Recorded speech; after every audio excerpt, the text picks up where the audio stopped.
If you want to get more done every single day, you're in the right place. Time management is something we all struggle with. We've all already wished to have more than 24 hours a day.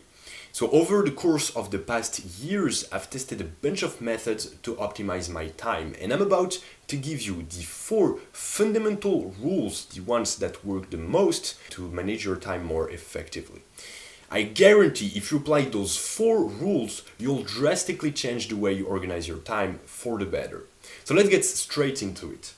The first rule that I want you to have, that I want you to follow, is to plan in advance.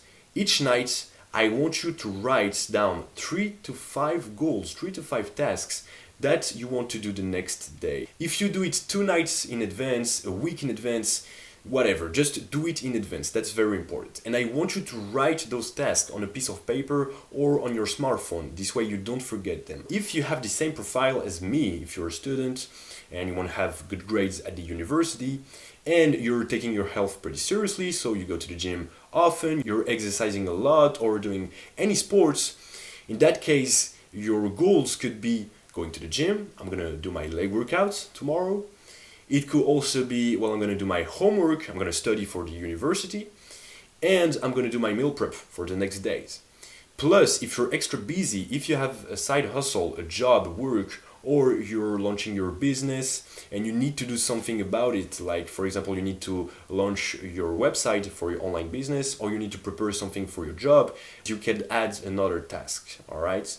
And I want you to allocate time to those tasks. For example, for the gym, you know that the gym closes at a certain time and you won't be able to go to the gym during the afternoon. You say, well, between 9 and 10 a.m., I'm going to go to the gym. I'm going to work out. That's the only thing I'm going to do between 9 and 10 a.m., all right? Now, how do you choose those tasks, those 3 to 5 goals, 3 to 5 tasks?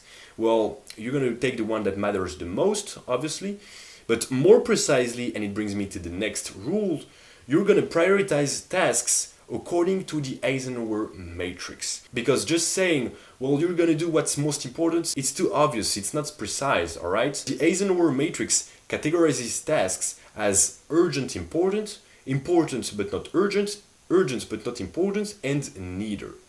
And pretty obviously, the most crucial tasks are the ones that are both urgent and important. This helps focusing on what really matters. So, to get back to the previous example, maybe that thing that you need to do for your work or for your business, let's say it must be done tomorrow, it cannot be done later. Well, the fact that it must be done tomorrow makes it important and urgent, alright? So you're gonna do it tomorrow, you don't have any choice. Whereas reading, I would say reading is beneficial. I would say it's important to read, it makes you smarter, it improves your ability to focus, your attention span. But in your case, it's definitely not as urgent as that thing that you need to do for your job or for your business, all right? So it doesn't mean that you're not going to read tomorrow. If you can, please do so. But as there's something more urgent and more important to do, you're not going to write it in your 3 to 5 daily tasks that you must accomplish. So again, if you can read, do it, but it's not the first thing that you're going to do. It's not the thing that you're going to focus on. Because the first thing that you're going to do, and it brings me to the next rule, is those tasks. I want you to do those tasks as early as possible. If you can, go to the gym, do your meal prep, study for the university, do that thing for your business or for your work. If you can do all those things in the morning, that's the best case scenario. The earlier you do it, the better. Because then you don't have the pressure of time.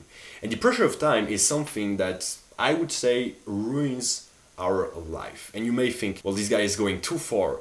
But I truly believe it. I believe that the pressure of time is running our experience of life. Because when you have the pressure of time, when you know that you don't have time to do all the things that you want to do, then you're stressing out. So you're less productive and you enjoy less all the things that you're doing. Let's say you had 3 big tasks, urgent and important tasks to do today, but you procrastinated. You didn't do those tasks when you were supposed to. So it's 7 p.m. now and you haven't done any of those tasks and you're beginning the first task. And when you allocated time to those tasks, you predicted that each of those would take around an hour and a half. So you start to think, right? You start to think, well, what if something unexpected happens? What if it takes more time than predicted? So you start stressing out and you're cooked. Because then as you're stressing out, you're less productive, right? It makes sense. So you're less good at doing those tasks and you're enjoying less what you're doing, because those tasks that are important for you must be tasks that you enjoy doing. All right, if going to the gym is something important for you and you do it every single day but you hate it, there's a problem. All right, so ideally those important and urgent tasks are tasks that you enjoy doing. But with the pressure of time, you don't enjoy them and you're less productive and you enjoy less all the other activities that you're doing. Maybe those activities that you were doing earlier when you procrastinated, they were definitely much less enjoyable because you knew you had better things to do. You knew you had something urgent and important to do and you weren't doing those things.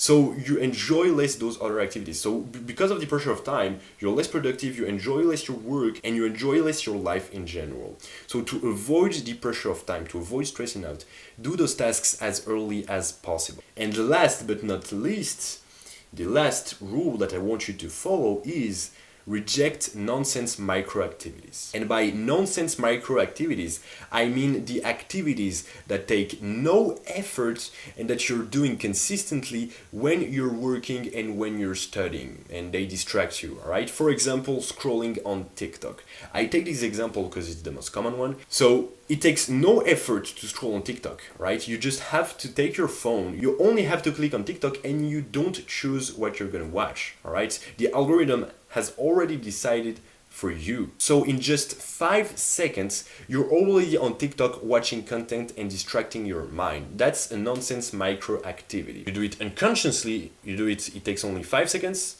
and then 5 minutes later, you're thinking, wow, what am I doing it? Do I really need that? Watching a movie on Netflix, that's not really a micro activity because it takes time. You have to actually go on Netflix, look at the movies, select a movie, read the synopsis, and then watch the movie. And you're not gonna say 20 minutes into the movie, well, what am I doing? I'm being distracted. I have to get back to my work. No, that's not possible. All right. So there's a lot of chances that the major micro activity that is distracting you is scrolling on TikTok. But if that's something else, then do the same thing. Reject that other activity. To reject those nonsense micro activities, you need to ask yourself once for all, when you catch yourself doing it, ask yourself, don't I have better things to do? Why am I doing it? Do I really need this?